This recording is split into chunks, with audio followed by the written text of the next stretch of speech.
including Ray himself, who would attest that she'd shown up in that tight yoga outfit and the garish makeup and eased out of her sweatshirt like a striptease and flirted with Billy for hours, laughing at his jokes, touching his arm, letting him buy her drinks. How would she explain all that? Of course, the real problem was more hammerhead than the law. Not that the guys had any moral qualms about some slut getting what was coming to her, but a member drawing heat due to repeated sexual assault charges wasn't particularly good for business, and Billy was already in the shit for just that reason. His orders were to keep a low profile following his release, stay clear of the gang, stay out of trouble, head back to Seattle when the weekly meetings with the state-appointed therapist were done, and he was no longer being watched so closely. But shit, the way he liked to play it, who would ever even know? He almost never needed to threaten, and only twice had he had to resort to the hunting knife he kept in a leather sheath attached to his belt. No, he knew how to do it right. Get the chick alone, start to get rough with her, and then, when she tried to stop him, accuse her of leading him on. His size and sudden anger always scared them, threw them off balance, chilled them right out. Yeah, this hot little Asian chick would give it up, even persuade herself it was her decision, or at least her fault, and she'd know no one would believe her if she tried to claim otherwise. He gestured to her nearly empty glass. Like another? She shook her head. Three's my limit, especially after a workout. She smiled shyly, as though confessing something shameful. I'm such a lightweight, I think I've already had too much, but you go ahead if you want. He did want. He did indeed. He nodded to Ray, then pointed at his empty glass. Ray picked up the bullet bottle and strolled over. You guys good? He said as he refilled the glass to 3 fingers. One of the benefits of being a regular. Ray didn't stint on the refills. No more for me, the Asian chick said.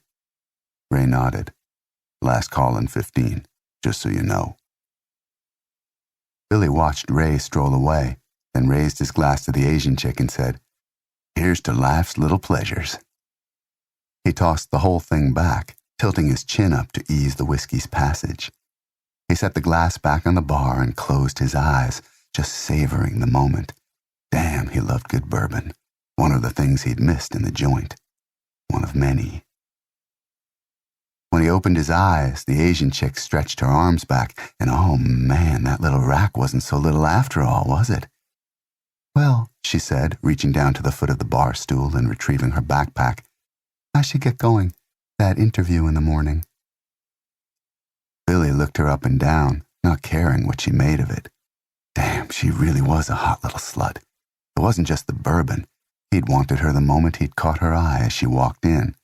And she was drunk now, and they were going to walk out together, and if she was carrying a backpack, especially a big one like that, it probably meant she'd arrived on foot. Otherwise, she would have left her gear in the car. It was all working out so perfectly, it was almost too good to be true. Yeah, getting late for me too. He stood and dropped a couple of 20s on the bar, then slipped her sweatshirt off the back of her bar stool. Here, let me get that for you. You don't have to. No problem, he said with a smile. No problem at all.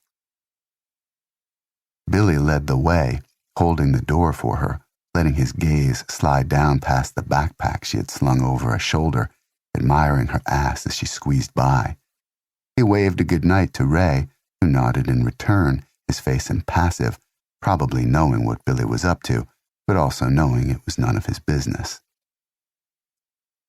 A moment later, they were out on the sidewalk, the door swinging shut behind them with a slowly dying squeak, the music from the jukebox suddenly muted. The warmth of the spring evening had died away, and the late-night air was cool and slightly moist.